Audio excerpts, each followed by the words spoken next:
Hello, everyone, and welcome back to The Rundown. I will be your host today, Craig DeLuz, coming at you from the West Coast, the left coast, behind the Iron Curtain, otherwise known as the Sierras. And well, today is Taco Tuesday.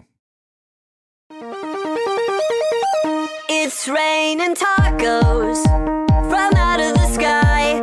Tacos, no need to ask why. Just open your mouth and close your eyes. It's raining tacos. It's raining tacos out in the street. Tacos, all you can eat. Lettuce and shells, cheese and meat. It's raining tacos. Yum, yum, yum, yum, yummity yum. It's like a dream. Yum, yum, yum, yum, yummity yum. Bring your sour cream. Gotta love Taco Tuesday. No better day to celebrate the diversity of America, of the United States of America, than on Tuesday. And like I said, I've said it before and I say it again for those of you watching for the first time. What I like about Taco Tuesday is it's just a representation of how so many things have come to America, in particular, whether it's food, whether it's culture, whatever it is, came to America and we made it different, thus making it better. No matter where it comes from, no matter what it is, we have made it our own and we have made it better. And, well, Taco Tuesday is an example of that. Anyway, plus, who doesn't like tacos? I don't know. If you don't like tacos, maybe you're watching the wrong show. Anyway, I am Craig DeLuz. I am your host today, and we are talking about the news of the day, talking about it from an everyday person's perspective. Normally, once again, for those of you who do not normally watch, normally I'm here with my good friend, Mr. Michael Pilwarski, who comes to us from the Gunshine State. That's right, the state of Florida. And but he is going to be on vacation. He's going to be out of Dodge for the next few weeks. So it's just going to be us. It's going to be me. It's going to be you. It's going to be the news, and we're going to be handling it. We're going to be having a good time talking about it together. And usually what we do is we start off all of our conversations with a quick shout out to our sponsors. So that's what we're going to do right now. We're going to start with the folks over at Hitman Industries. Hitman Industries makes rifle and pistol caliber barrels that are available for purchase at any length. To purchase one, all you have to do is go to hitmanindustries.net. Now, if you've purchased an AR in the last few years, there's a good chance you already have one of their barrels, so why not get another one? So whether you're looking to do a brand new build or you're looking to rebarrel an old rifle, start your journey, start your project at hitmanindustries.net. Now, we've got the California Republican Assembly working to help elect conservatives at all levels of government, from school board all the way up to President of the United States. They are the largest and fastest growing conservative grassroots organization in the state of California. You need to find out why Ronald Reagan referred to them as the conscience of the Republican Party. You can do so by visiting cragop.org and becoming a part of California's future. Now, if you want to become a part of California's future today, you got to join CRA. And then we've got the best in concealed carry tactical holsters available on the market. You will find them at hogholsters.com. They believe in helping Americans wear guns. That's where HAWgholsters.com comes from. If you want to know how much they want to help Americans wear guns, they're willing to help Americans wear guns. They're willing to give you a discount. All you have to do is when you go to their website, you find something that you want to buy, use the discount code The Rundown, all caps, no spaces, one word, just like it is right there, and you will get yours on discount at hogholsters.com. Then we've got the place where you can find all things tactical except the gun, and that would be at uscombatgear.com. Now, they specialize in group sales, and they have huge discounts for group sales. They also have a huge selection. They have the best customer service available on the market. You need to find out why. Just once again, go to their website, check them out, buy something. Trust me, you will know why. uscombatgear.com is the place where you will find all things tactical except the gun. Now, if you're watching this program in the 3 o'clock hour or the 6 o'clock hour, 3 o'clock hour on the West Coast, 6 o'clock hour on the East Coast, and all time zones in between, you're watching us live, which means we're taking your comments. We would love to hear what you have to say. Let us know where you're watching the program from. Let us know what you think about the program in general, or let us know what you think about the specific topic. And we don't care if you agree. In fact, if you disagree, it's actually even better because then it gives us the opportunity to, well, to mock you. Oh, wow. Is that a mockingbird? Man, is that a mockingbird? Is that a mockingbird?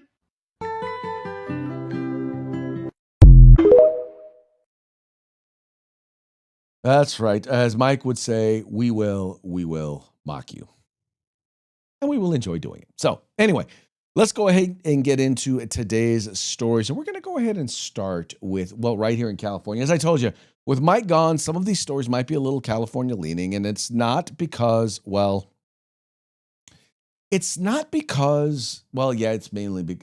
because I'm here in California, but it's because all things idiotic and leftists tend to start here, or at least if they don't start here in California, they tend to reach their apex here in California. And this next story is a great example. Now, in the state of California, we have created this thing called it's the winner take all, not winner take all. It's called the jungle primary is the term for it, or they call it officially the top two primary, where the top two candidates, so it's not going to be Republican versus Democrat guaranteed, with every party getting their candidate making the final fall election. It's only going to be the top two candidates. So whether they're both Republicans, whether they're both Democrats, whether there's a Republican or a Democrat, whether there's a Greenpeace party or an independent, nobody cares. Whatever two candidates get the top votes, that's who's going to be there. Well, an interesting thing has happened this year, and that is where the top two candidates, or at least two of the candidates who've consistently ranked in the top three, have both been Republicans. That would be Riverside County Sheriff Chad Bianco and former Fox host and commentator Mr. Steve Hilton. Now, what else has happened is that in the state of California, we have a whole bunch of Democrats that are, we'll just say, not ready for prime time. In fact, basically, most people don't like them. Even members of their own party don't like them. And there happen to be so many of them running. I believe there are 8 of them total running, and that's not including the American Independent candidates or the DTS candidates or the Green Party candidates, that there's a ton of Democrats who have decided that they're going to enter the race. Well, the problem is that there was a debate that was scheduled for tonight that was supposed to take place. And it was going to be where they only wanted to have the top candidates. They wanted to limit the number of candidates because total if you just include the major parties, there's 10. If you include all the non-major parties, there's even more. There's a total of 62 people running. So they had to find a way to decide who was going to be able to participate in the debate, because there's no way you can have an efficient debate with 62 people. In any case, they basically decided to do it based on a combination of polling numbers and finances raised. 2 ways in which we have historically determined who are the legitimate candidates. Well, it turns out by the way, in the most diverse state in America, not a single one of the candidates who made the stage happened to be a person of color. And so the organizers of the debate over there at USC have decided to cancel the debate. Tonight's debate in the hotly contested, California gubernatorial race is no longer happening. The University of Southern California canceled the forum after facing backlash for excluding candidates of color, including these 4 prominent Democrats you see here on your screen. They called on others to boycott the debate. The university invited 2 Republicans and 6 Democrats to participate using methodology developed by one of its political science professors. The school has defended this methodology. Let's bring in CBS News political director Finn Gomez. So, let's explain this methodology, and is this really a controversy? Look, USC has been under fire all week over its decision to exclude these 4 candidates of color from tonight's debate. That included also, by the way, Vlad, HHS Secretary, former HHS Secretary Javier Becerra and former LA Mayor Antonio Villaraigosa. And remember, Latinos are, the largest ethnic group in California, about 8 to 9 eligible voters. But those 4 total were excluded, called the criteria rigged, and demanded a boycott.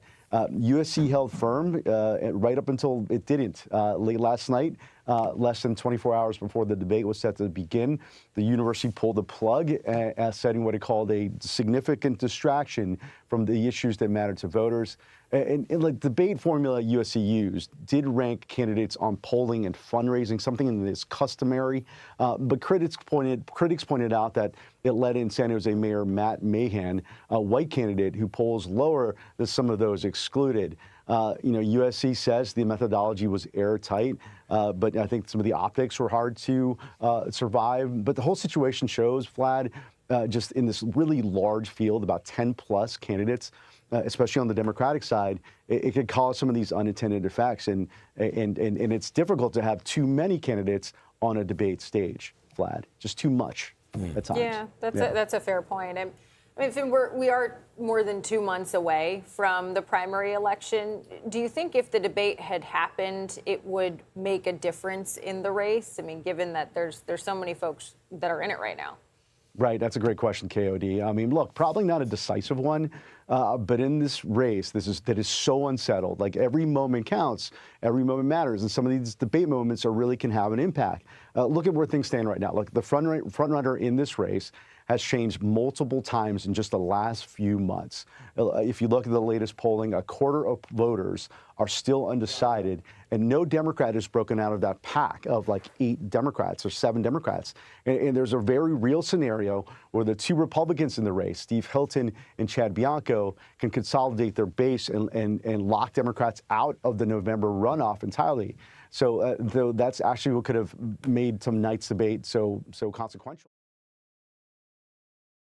Ultimately, that is their number one concern. That is the problem right now. Is Democrats are concerned that they need to do something to stand out. Because here's the deal: the last time they had a debate, Chad Bianco did not participate. I don't know why he did not participate. He probably should have participated, because what happened was Steve Hilton, who's been once again consistently in the top 3 of candidates. He stood out head and shoulders above the rest of the candidates. And here's just a couple of responses that he gave during that debate that really, by all intents and purposes, had most political commentators ranking him as the winner of the debate. Mr. Hilton, your housing plan. So my parents were refugees from communism in Hungary. My stepfather worked construction. My first job was project manager for a construction company. I remember starting my first business and made enough money just to buy a small home back in London, and that feeling of walking across the threshold. I achieved this. I earned this. We are stealing that from this generation. That is a crime. The very first issue I worked on many years ago, when I wanted to develop solutions for California and our problems, was housing. I developed a plan to end the lawsuits that block housing, but also to stop the taxes on housing. I actually talked to Matt about it. He didn't agree with me about capping taxes on housing. He likes taxes, apparently, unless they're on billionaires. We've got to end the taxes on housing, and we've got to end the war on single-family homes. They call it sprawl. I call it the California dream. I want everyone to have that dream of a single-family home of your own that you can afford to buy. All right, Mr. Hilton, thank you. We have to end the Democrat climate crusade that has led to these astronomical gas prices that are particularly hurting working families who drive their cars and trucks 2, 3, 4, 5 hours a day. It's not the climate warriors in Marin County tapping away at their MacBooks that are hurt by how high gas prices. It's working class Californians. Here's what we're going to do. We're going to stop the insane importing of oil and gas from halfway around the world on giant super tankers, spewing out carbon emissions while shutting down oil production right here in California. That makes no sense. We're going to end these environmental regulations on the refineries that are causing them to shut down with zero environmental benefits. That's how we get to $3 gas. That's going to help every single working family and small business in California. It will reduce our costs. Okay, so I wanted to point out that there's a couple of things here that I wanted to point out that he did that none of the other candidates on that stage did. Number one, he made it a point to have a specific plan to address the 2 biggest issues that are facing that are creating the feeling of unaffordability in the state of California. One of them is energy costs. The other is housing, and that's what those two items covered. And he didn't just talk about blaming. He didn't blame corporations, right? He didn't just blame Donald Trump. He actually, and by the way, he did blame Democrats because as he recognized both of those issues in the state of California that are making California so unaffordable are the results significantly, I'm not saying solely, but significantly of Democratic policies. When I say Democratic, I mean Democrat Party policies. And then here's the other thing that he did. He had solutions. This is what we're gonna do. And by the way, he explained them as simply as could be explained. We're gonna get rid of the overregulation, whether it's dealing with and taxes, whether it deals with real estate or whether it deals with energy. We're going to get rid of the unnecessary taxes. We're going to get rid of the unnecessary regulations. That doesn't mean there's going to be no regulations. Doesn't mean there's going to be no taxes, although that would be nice. But it means that he's going to get rid of the unnecessary ones. Now, I don't know what Chad Bianco would do in these cases. I guarantee whatever he did would be better than anything that the Democrats would do.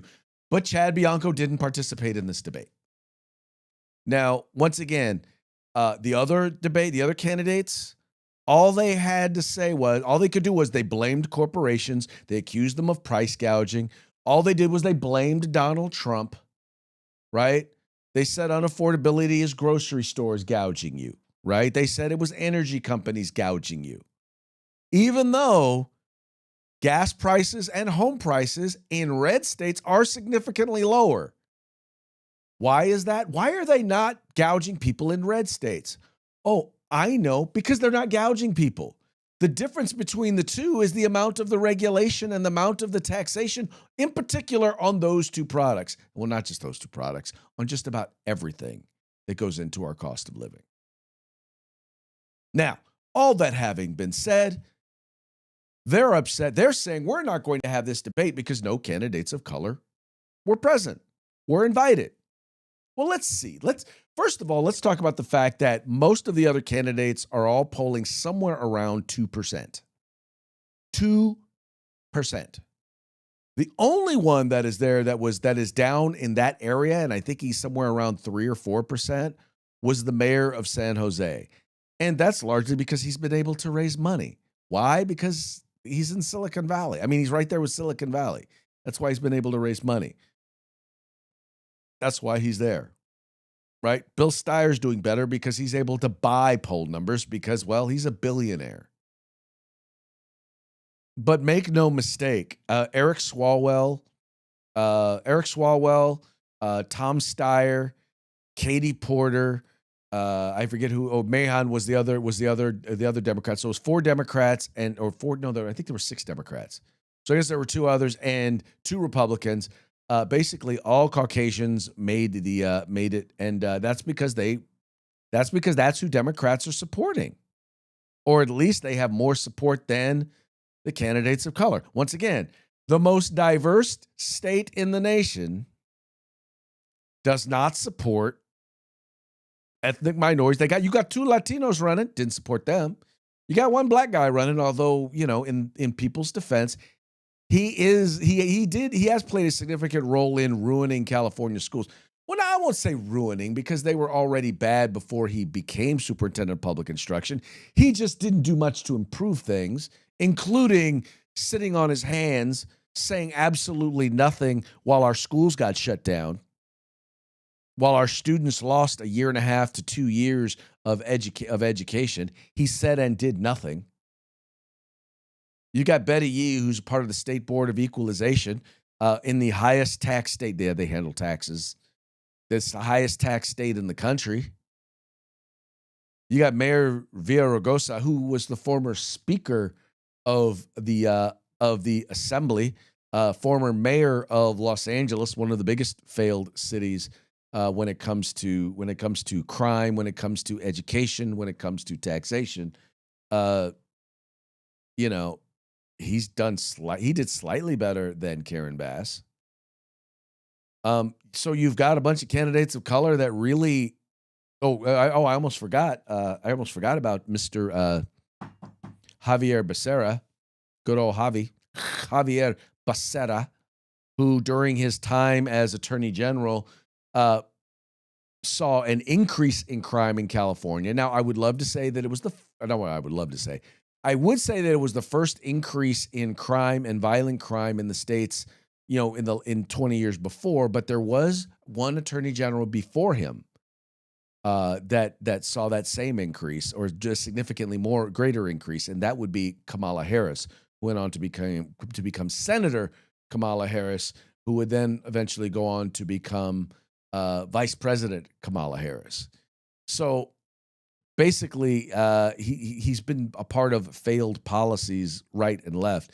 The thing is that none of these folks have stood out because none of them have done a particularly good job at anything. At least Chad Bianco can point to the fact that he's seen crime go down significantly in Riverside County. He can point to that. And seeing as how that's the job of a sheriff, I think he gets to declare that. Right. The other thing is that one thing I will give Steve Hilton is he has actually spent time. And I mean, when I say time, I mean, he has spent a significant amount of time over the last few years interviewing people, actually studying California's issues, studying the environment, studying water issues, studying the economy, studying education, speaking with leaders up and down the state, and developing a plan. And quite frankly, as far as I know, and no, once again, nothing against Mr. Bianco, but Mr. Bianco, I haven't seen your plan out there the way I've seen Steve Hilton's plan out there, a plan to fix a lot of what's going on here in California. Now, I would be lying to you if I told you that I had a favorite among the two, because to be honest, I want both Chad Bianco and Steve Hilton to make the runoff. Because if they both make the runoff, then California is guaranteed to have a governor that is going to be better than anything the Democrats have to offer. My only frustration with both candidates and their campaigns is that they tend to, what's the word I'm looking for? They tend to spend more of their time beating up on each other than on Democrats. They do. They seem to forget this is not a traditional Republican primary where only one Republican is going to come out. That's not how this works. That's not how any of this works. Focus on tearing down the Democrats. Whoever the Democrat frontrunner is, tear him down.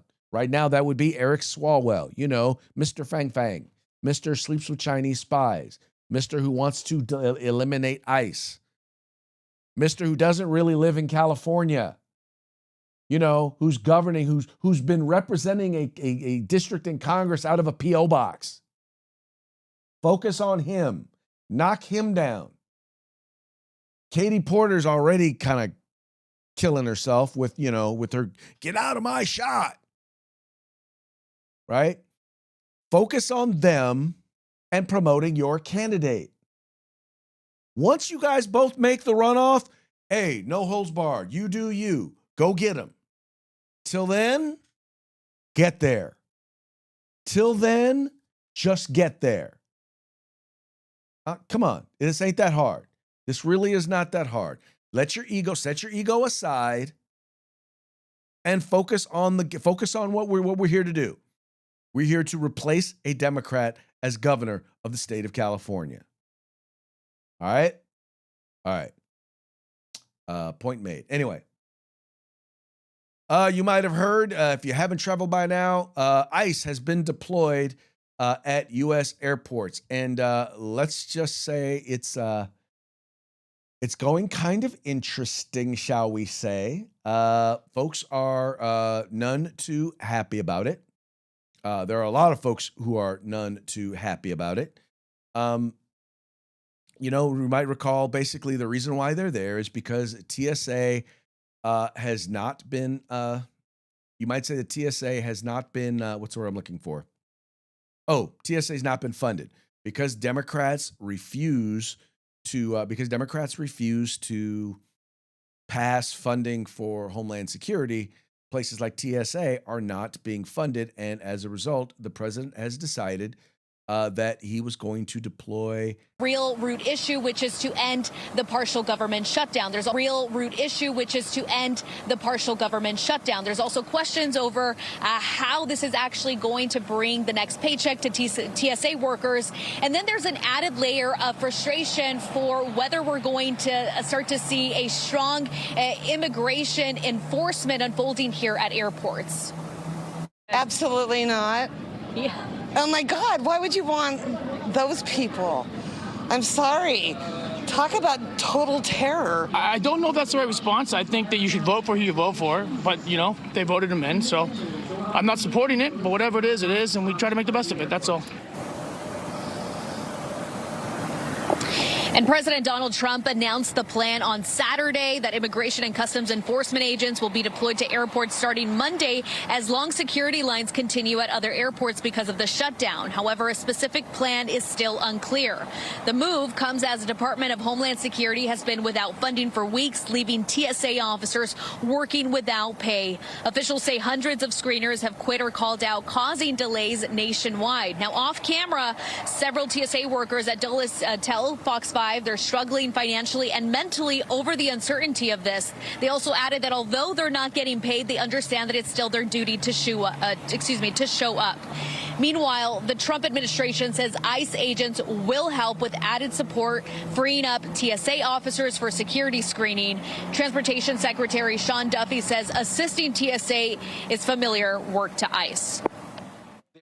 So one of the things that the horror stories you may be hearing about that's going on or that took place in San Francisco, once again right here in California, took place at SFO, and I will give Fox Channel 2 out of the Bay Area some credit. By the end of the piece, they actually do kind of hit on the truth behind the story, and I think that's important for y'all to hear. Surrounding an incident last night at SFO where a passenger was detained by ICE agents. KTV's Jana Katsuyama has more on what happened. Jana, we also just heard from State Senator Scott Wiener there at the airport. Certainly, is just wrapping up. He is still talking a little bit about some of the other issues that James was just mentioning. But I'm going to step aside so you can see, like right now, we're over at the international terminal, and the spokesperson here for SFO did confirm that there were ICE officials here Sunday. Take a look at the video that we posted, that was posted on social media that precipitated this debate.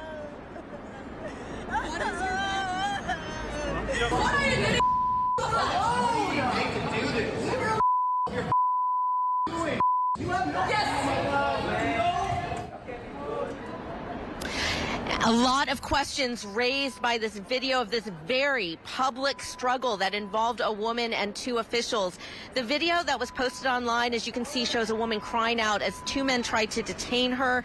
The woman who was recording that video and posted it with a tag ICE out is asking the woman questions. Text on the video claims the woman was with her young child and was asked for ID when she was involved in the struggle with the ICE officers. Now, KTVU has not been able to independently reach that woman or confirm these details, but the San Francisco police do have an airport bureau, and they tell us that the incident happened around 10 p.m. Sunday.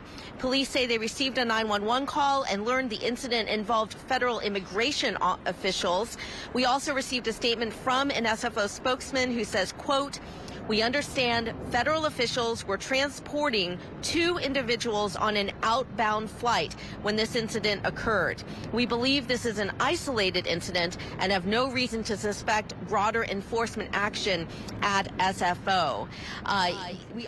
So now, needless to say, even though this is the fact and the information, that didn't stop folks on the left, in particular members of Congress and those running for Congress, from making their point here. Like, for example, this is Congressman Ami Bera, who, currently represents me and is now running in a different district.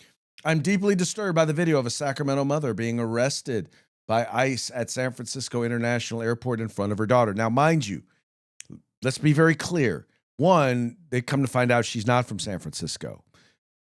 Point number two that they failed to point out is that she was already in custody. She was in the process of being deported, right? She had a deportation order from 2019, meaning It is now being 2016. 7 years later, they are finally deporting her, right? They're finally deporting her, and she attempted to flee. And so that's why they are arresting her, because she was supposed to be out of here 7 years ago, right? And this is a congressman, someone who swore an oath to uphold the Constitution of the United States of America. And here's someone who's violating that.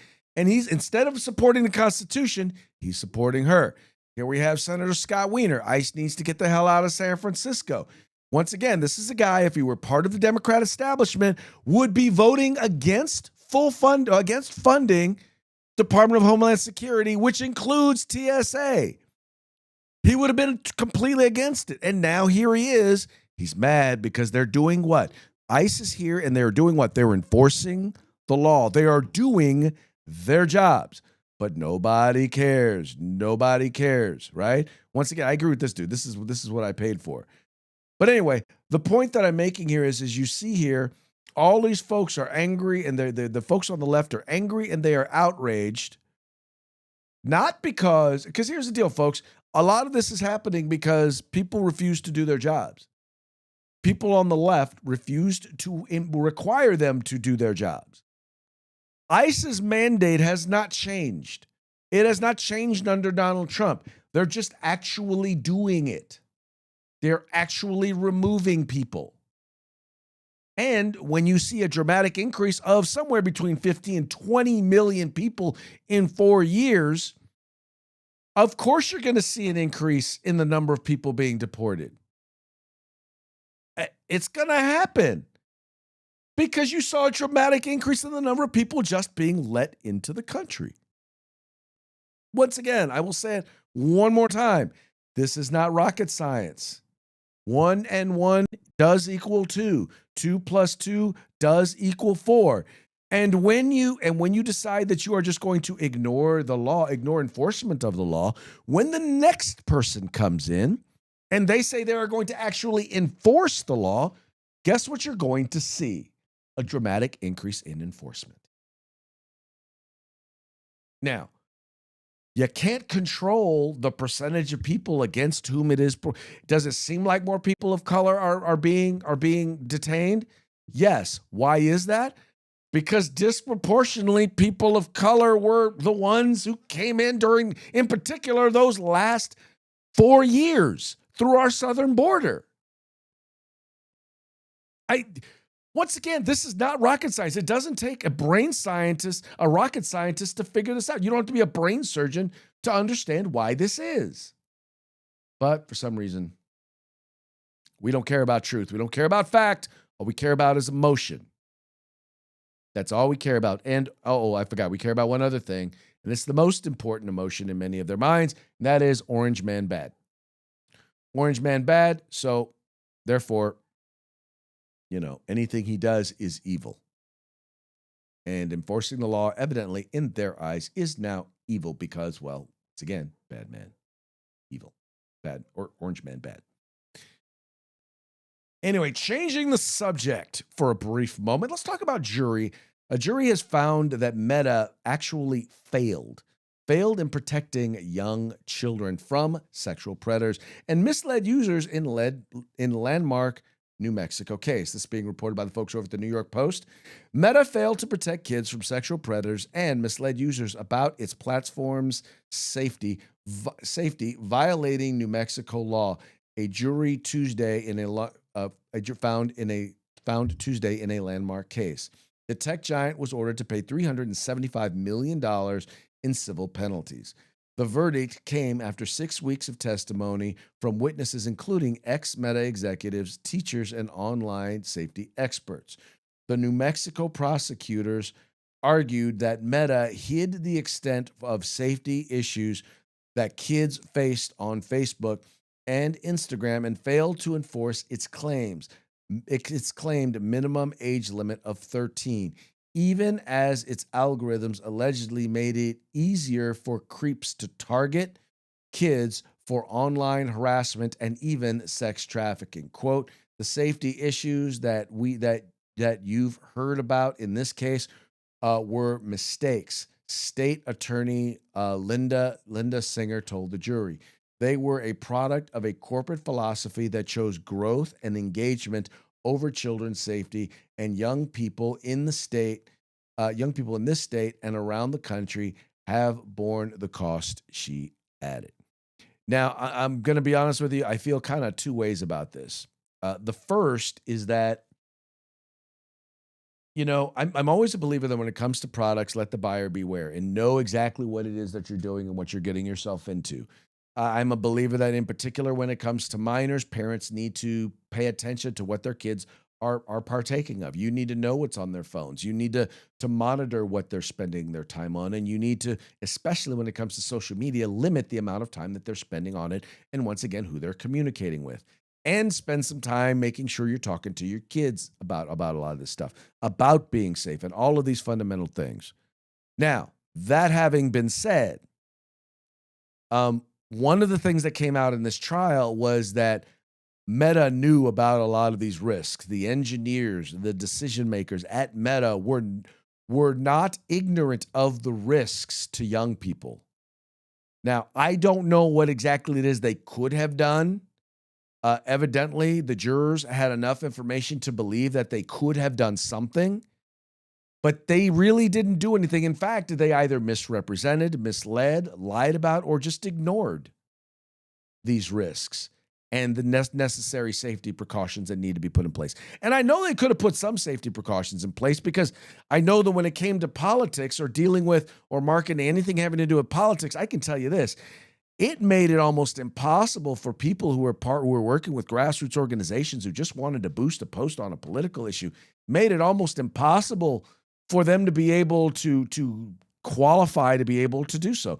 So I know if you can put those sorts of restrictive things online when it comes to politics, you can't tell me you can't find a way to protect kids when you know that they are at risk. You're just not going to convince me of that. What I'm hoping that this does is that it makes all the people who are running these social media companies a little wary of, conscious of, okay, if we know there is a risk of danger to children, we need to do something to protect them. We need to figure out what we can do. If we don't know what it is right now, we need to do it. So I'm hoping that this sends a message. I don't know that $375 million is going to send enough of a message, not for a multi-billion-dollar corporation. But this may just be the first lawsuit. So let's see what happens after this.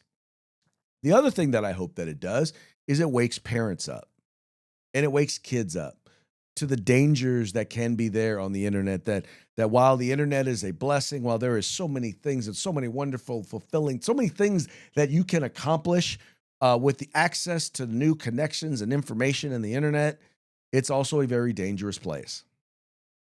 It is a place, these are dangers that cannot and should not be ignored. Kids should not be unmonitored while they are online. They just should not. And you need to be spending time knowing what your kids are partaking of, knowing what they're participating in, knowing who they're communicating with. I get it. It's going to take you more time. But you know what? That's what you signed up for as a parent. That's exactly what you signed up for as a parent. So anyway, deal with it, folks. Deal with it. Because if you don't, you won't pay the price. Your kids will. How you like that? How do you feel about that? How do you feel about your kids paying the price for you choosing not to be engaged and involved in their lives? Not saying, just saying. All right, that now moves us along, and we'll go back to Orange Man Bad as a No King's Day protests are planned once again. They're coming up this weekend, this 28th. It says No King's protests may draw the biggest and most diverse anti-Trump crowds ever. This being reported by Time. They're not Time Magazine anymore because I guess they don't do the magazine. Anyway, it says here the next widespread protest against President Donald Trump is set to draw big numbers as missiles continue flying across the Middle East. Gas prices keep rising, and airport security lines continue to stretch ever longer. There is no reason to think Saturday's third nationwide No Kings protest will be anything smaller than the one in October that drew millions. In fact, All signs point to March 28 potentially being the single largest day of domestic political protest in history. After all, Trump has the highest disapproval rating of any president at this point in his presidency in this century. But for those looking for meaning in venting, the makeup of those coming out to protest should draw just as much attention as their size. They've grown bigger. These millions strong protests are shifting from partisan echo chambers venting rage into something somewhat closer to the broader electorate. If the trend continues this Saturday, Republicans should be terrified. Okay, here's why I'm going to tell you I'm not terrified. Because number one of the biggest issues we're dealing with right now, the Iraq war is going to be, or the Iran war, I'm sorry, will be over well before the midterm elections, well before the general election in the midterms. And as a result, gas prices will come down. And by the way, gas prices are up not necessarily because of the Iran war in general, but specifically because of the Strait of Hormuz, which is something that is going to be dealt with shortly. If the president can't figure out a way to deal with it, well, then he needs to take his lumps. But I have a strong suspicion they're going to have it worked out well before then. I also know that as we are going to start to see the economic numbers really significantly. First of all, they've already started to turn around as inflation once again is down. Once again, down around 2.2, 2.4% and dropping. We're already seeing that productivity or GDP is increasing. National productivity is increasing. Consumer price index is getting stronger. By all indications, the economy is doing better. Unemployment is holding steady. We're going to start to see the fruits of some of the investment that some of these companies have made. We're going to start to see the fruits of the deregulation and the deregulation that has taken place. We're going to see some of the fruits of the removal of millions of undocumented or illegal aliens here in the country. We've already seen that when it comes to rents coming down. We're going to start to see as he makes it easier to build homes, we're going to see the prices of homes come down. And we're going to see energy costs come down. We're already seeing crime has dropped. I mean, homicide is at an almost all-time low. Violent crime is at an almost all-time low. The crime in general is at an almost all-time low. Donald Trump is going to get credit for all of that. Those who are out there protesting, these are people who were never going to vote for Donald Trump, period. And while they may show up at the picket lines, they're not going to show up in significant enough numbers at the lines at the polls. So, all that having been said, now there are a couple of things that are, I'm going to say right now, are warning signs that Republicans need to pay attention to. Number one, the economy's got to get better. I know I said I believe it will get better, but just because I say I believe it will get better does not mean that it will. And as long as Democrats can find a way to jam whatever they can in the wheels of progress, they will, because they would rather see the economy fail and Donald Trump look bad than to actually see America do well. They don't want America to do well if it means Donald Trump gets the credit. That's a real thing. It's a truthism. It's true. They would rather see America fail. They would rather see you unemployed. They would rather see you lose your home. If that will inspire you to vote against Donald Trump. That's what they want. That is their goal. The things going on right now with TSA, they don't care that people are being delayed 6 hours at the airport, as long as they can deal with you and get you out of here. So anyway, that's where Democrats are at. That's what they want. They want America to fail. They want America to fail because they can't take any credit if it succeeds. And that is the reality of it. All right, folks, that now brings us to our parting shots. Parting shots are brought to you by Hog Holsters. Just go to hogholsters.com. Use the discount code The Rundown, all caps, no spaces, one word. Get your Hog Holster today. All of our parting shots today are going to be brought to you by our friends over at the Babylon Bee. Fake news that you can trust.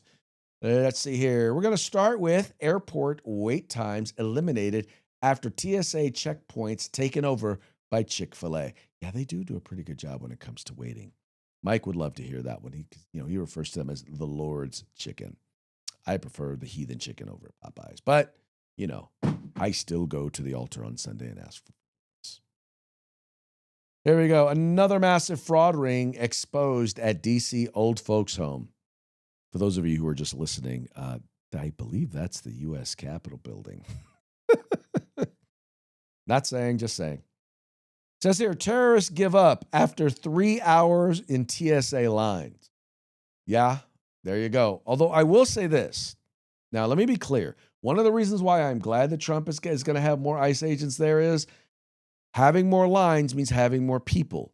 These are more people before security check lines, which means these are, and by the way, in a gun-free zone. These areas are now soft targets. We want to have more law enforcement with firearms there to patrol and to protect the American people. So that's why one of the reasons, even if they're not working, helping TSA on the lines, helping TSA do security, I don't care if they're doing that. I just care they're helping with security. Anyway. And then finally, CNN calls war for Iran. I believe I did that one yesterday, but just in case I wanted to repeat it because, yeah, that's pretty much still how they do it. All right, folks, that brings us to the end of our program. But before we go, we're going to do one last shout out to our sponsors. We're going to start with the folks over at Hitman Industries, rifle and pistol caliber barrels available for you to purchase at hitmanindustries.net. We've got the California Republican Assembly, the conscience of the Republican Party. Check them out at cragop.org. We've got the best in concealed carry tactical holsters available on the market at hogholsters.com. That's HAWG holsters.com, helping Americans wear guns. And then finally, the place where you can find all things tactical except a gun. That would be at uscombatgear.com. All right, folks, once again, that's going to be it for today's program. We will be back tomorrow on Wednesday, which is Hump Day. Till then, y'all have fun, stay safe, and we will see you mañana.